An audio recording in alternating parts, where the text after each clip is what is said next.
Dr Sala. Découverte des lunes extraterrestres de Saturne. Interview du Dr Sala avec Georges Cavassila. À la découverte du système de contrôle des lunes extraterrestres de Saturne. Première partie. Michael Sala. Ok, me voici ici avec Georges Cavassila et l'équipe de Gold Coast en Australie. Je voulais te remercier, Georges, d'être venu ici pour être interviewé et faire partie du programme d'ExoNews Télévision. Georges Cavassila. Ok, merci Michael. J'étais emballé quand tu m'as envoyé un email, je me suis senti honoré. Michael Sala. Oui, c'est magnifique de revoir du pays. Je sais que tu as eu beaucoup d'expérience et de contacts, mais les gens aimeraient comprendre ton parcours. Ok, alors peut-être pourrions-nous commencer par les contacts que tu as eus avec différents groupes, avec les gris, à l'âge de 5 ans, et ce qu'ils t'ont fait. Et pourquoi? Georges Cavassila. Ok, ce dont je me souviens, cela remonte à mes 5 ou 6 ans, avaient pour habitude de venir à travers ma penderie, les toilettes, et la porte de la penderie s'ouvrait. Ils ressemblaient vraiment typiquement à des gris, mais cependant il y avait deux sortes de gris, qui interféraient avec moi à l'époque. L'une des deux ressemblait davantage à un type d'androïde, une sorte de robot, qui servait quelqu'un d'incinéré. Mais il y avait un autre type de gris, qui étaient des humains, qui avaient bifurqué de notre ligne temporelle, et avaient choisi de suivre la voie de la technologie, avaient parcouru pendant des millénaires cette voie, et choisi de revenir ensuite. Et, parce qu'ils avaient choisi la voie de la technologie, toutes les parties de leur corps s'étaient atrophiées. Donc le seul muscle, qui leur restait était le crâne, parce que tout était focalisé sur le mental, et sur les technologies basées dessus. Ils m'ont éduqué, ou plutôt ils ont porté à ma conscience les dangers de porter trop d'attention à la technologie. Alors, vous pourriez vouloir repenser la chose. Voilà les leçons qu'ils m'ont apprises pendant une décennie, et c'était très intéressant, parce que, adolescent, je suis parti dans les jeux vidéo, et ils m'ont à nouveau rendu visite, et m'ont dit regarde un peu ce que nous sommes devenus, et ils ont vraiment essayé de faire passer le message à travers moi. Et ils ne veulent vraiment pas que nous devenions comme eux, que nous arrêtions de donner tout notre pouvoir à la technologie. Que nous comprenions où cela va nous mener si nous faisons la même chose. Ils sont vraiment très enthousiastes à l'idée d'aider notre communauté. Et il y a l'autre groupe de gris, qui sont plutôt basés sur le végétal, nous en avons donc pas mal de groupes différents. Pour en revenir à l'âge de mes 6 ans, je me demandais pourquoi ils s'intéressaient à moi, si cela avait à voir avec les règles de l'élite dominante, qui cherche à savoir ce que sont nos trajets, ce que va être notre but fondamental dans la vie. Afin d'avoir une certaine influence là-dessus, j'ai donc eu beaucoup de signes, beaucoup de procédures, qui ont été faites sur moi. Je me souviens qu'il y a eu beaucoup de filtrage de mémoire, je n'ai pas souvenir qu'ils venaient me voir, qu'ils m'enlevaient, certaines ne sont pas plaisantes, d'autres oui. L'intérêt pour eux d'avoir des gens comme moi est qu'ils cherchent à comprendre le chemin des gens, pour calibrer les individus, puis ensuite calibrer la réalité. Parce que les créateurs, c'est nous, et ils veulent appréhender le processus créatif à leur propre bénéfice. Michael Sala. Qu'en est-il de l'intérêt du gouvernement pour les contacts que tu as eus étant jeune? As-tu remarqué qu'il y en avait? Georges Cavassila. Oui, je dirais. C'est une chose parallèle car mon père était impliqué dans quelque chose dans les coulisses. Aujourd'hui, j'ai réussi à remonter jusqu'à l'époque de 1972, quand il a disparu, à Dayton, dans l'Ohio. Pendant 6 mois. Ensuite, Quand il est revenu, nous avions l'habitude de voir des Men in Black, les hommes en noir des services secrets, venir nous visiter, et ma mère m'a raconté l'histoire du jour où elle a vu arriver des Men in Black à la maison. Mon père était assez stressé dans la salle à manger. Il a attrapé ma mère par l'épaule, et lui a dit de rentrer dans la maison, que, quoi qu'il arrive, il ne fallait pas qu'elle sorte dehors. Il est ensuite allé dehors, ma mère a pu rentrer en faisant attention à ne pas trop être vue, parce qu'elle ne voulait pas qu'il la voie. Et mon père leur a dit: je vous avais dit de ne jamais venir ici, que cela n'était pas dans nos accords, etc. Mon père était aussi l'un des ingénieurs informatiques les plus en vue de son époque, dans les années 60, travaillant dans une entreprise appelée NCR. J'en ai parlé à d'autres proches en qui mon père avait confiance. J'ai réussi à retracer que mon père avait été impliqué dans la rétro-ingénierie de l'Air Force Base de Wright-Patterson. Mon cousin a confirmé que j'avais raison. Mon père est mort il y a 20 ans, et j'ai eu des communications avec lui, et il l'a confirmé. Malheureusement, 2 mois après m'avoir confirmé ces informations, mon cousin est décédé. Je ne crois pas que cela soit directement associé à cela, il y a eu d'autres choses aussi. J'ai été renvoyé plusieurs fois dans ma vie, j'ai abandonné la partie il y a longtemps, concernant le fait de me préoccuper d'être viré. J'essaie de garder cela privé. Parce que plus ils voulaient me survivre, plus ils me montraient à quel point c'est eux qui étaient terrifiés par moi. Et c'est la façon dont cela fonctionne. La raison pour laquelle, à mon avis, ils essaient de survivre aux gens, et de les surveiller, c'est parce qu'ils sont terrifiés, c'est pourquoi ils ont un système, qui surveille la Terre. J'ai déjà une bonne compréhension de ce que nous sommes venus faire sur Terre, de ce que nous y faisons, alors je peux comprendre qu'ils soient terrifiés. Parce que ce que nous sommes venus faire ici est d'y créer un monde vraiment incroyable. Michael Salla. À propos de ton père, penses-tu que c'était un contacté lui-même? S'ils étaient intéressés, et voulaient l'avoir pour le faire travailler sur certaines de ces technologies très avancées des programmes classifiés, alors ils pensaient qu'ils devaient avoir des informations, des scoops sur ces technologies qu'ils recherchaient. Alors, est-ce qu'il a obtenu ces informations par son propre génie créatif, ou est-ce qu'il était un contacté? Georges Cavassila. Sachant que c'était un contacté, il faut dire que cela a à voir avec les lignées également. La lignée du côté de mon père remonte aux prêtres rois de l'époque byzantine, et antérieurement. Mes cousins en Grèce sont remontés jusqu'à l'an 80 après Jésus-Christ, enfin à une époque très très lointaine.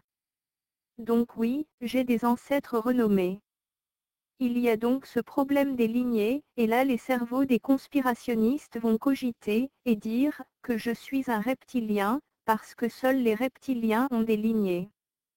Ce qui n'est pas le cas, mais je ne peux pas en dire plus aux personnes, qui nous regardent. Bien sûr, il y a eu ces vidéos drôles de moi circulant sur le net, qui me faisaient ressembler à un reptilien, il y a des années. Parce que tout cela tient de la diffamation. Donc les voilà en masse, ce sont les nouveaux diables. Cela fait partie du schéma officiel de la psyché humaine. Voilà la manipulation, que nous avons tous subie. Alors, oui, il y a ce problème de lignée, car il traque toutes les lignées.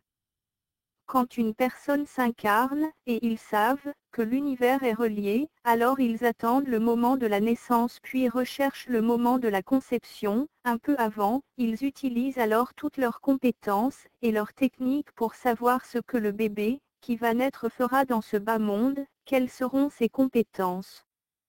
L'élite dirigeante est en cheville avec certains êtres interdimensionnels, qui les aident à retracer l'histoire de la personne, quelles sont ses origines terrestres, stellaires, dans quel système stellaire, ce qu'ils ont vécu auparavant, quels sont leurs champs de compétences, lesquels ils vont apporter dans cette vie. Et ensuite ils élaborent le meilleur plan pour manipuler la découverte des lunes extraterrestres de Saturne. Personne. Parce qu'ils nous voient vraiment comme une marchandise de valeur. Michael Salla. Quand tu allais à l'école, as-tu développé des capacités particulières? Étais-tu différent des autres enfants? Georges Cavassila. Oui, parce que tout ce que j'ai développé dans le domaine sportif, je l'ai fait de façon très appliquée. Une fois que les grilles ont commencé à m'abducter, et de plus en plus, alors j'ai perdu mon but et ma capacité de concentration. J'étais vraiment un très bon athlète, tous les domaines où je m'appliquais dans le sport, j'y excellais, et puis très vite, c'était la chute. À l'âge de 16 ans, j'étais nageur de compétition, et puis le flop, j'étais vraiment très forte à l'âge de 16 ans. J'allais dans les championnats régionaux, voire ceux d'État. J'étais joueur de squash en compétition, sans formation particulière, mais je suis allé jusqu'au B3, et à la compétition à Sydney, et j'ai gagné la SCT compétition, après c'est le fédéral puis la compétition nationale. Tout ce à quoi je me suis appliqué je l'ai réussi. Michael Salla. Les militaires australiens ont-ils essayé de te recruter? Ont-ils essayé de t'approcher en te disant que tu avais certaines capacités susceptibles de les intéresser? Georges Cavassila. Non, parce qu'ils nous utilisaient déjà dans les coulisses. Ils n'avaient pas besoin de le faire ouvertement. Ils utilisaient déjà des enfants en coulisses. Je crois qu'il y a un film appelé Gamay, ce film où ils utilisent des enfants pour jouer aux jeux vidéo, où ils jouent comme des grands en tirant mais où ils utilisent en fait de vraies armes, et ils ne le disent aux enfants qu'à la fin. Ce n'est pas du tout un entraînement, c'est une vraie pratique, comme dans le jeu. Ce type d'opération dure depuis pas mal de temps. Michael Salla. Donc tu n'as jamais remarqué un intérêt particulier du personnel militaire australien envers toi? Pas de remarque? Georges Cavassila. Non, en dehors de ces scénarios comportementaux avec les gens mais pas de militaires ouvertement militaires. Michael Salla. Non. Georges Cavassila. Non, plutôt des gens qui avaient à voir avec les militaires cachés, des gens du contrôle, des confréries occultes, ou ce genre de choses. D'autres personnes se sont comportées étrangement sinon. Michael Salla. Dans ton livre Le Voyage universel, tu décris un certain nombre de choses dont nous parlerons plus tard, mais l'une des choses que tu mentionnais, que tu as été torturé par le gouvernement secret. Peux-tu nous décrire ce qui est arrivé? Georges Cavassila. Ce n'était pas tellement le gouvernement secret mais plutôt un groupe qui l'a fait. La plupart du temps c'est arrivé avec des groupes associés plus traditionnels, à cause des armes qu'ils possèdent. C'est dans la BD Marvel qu'il explique comment l'univers est structuré, comment il y a cette toute petite membrane derrière ce grand vide, comme l'appellent les races. Et ce que fait cette entité appelée Dieu, et je parle là de l'entité, que l'on appelle Dieu, dans les religions, dans toutes les religions, parce qu'en fait tout remonte à cette entité, qui n'est pas le créateur de l'univers. Mais tout cela remonte à la surface aujourd'hui, c'est ok, parce que c'est la vérité les concernant. C'est la vérité, peu importe ce qui se passe dans la tête des gens quand j'entends cela, c'est ta croyance, c'est ton problème. Mais ce que je viens de partager avec toi est une absolue réalité. La façon dont tu t'en débrouilles c'est ton affaire. Alors nous avons ces bases, qui font partie d'un vaste empire multidimensionnel. Ce qui compose ce que j'appelle la matrice de Dieu, c'est vraiment vaste. Ils essaient, d'après ce que j'ai entendu dire, de craquer l'accès aux autres dimensions de l'univers, et c'est un jeu auquel ils jouent depuis des éons.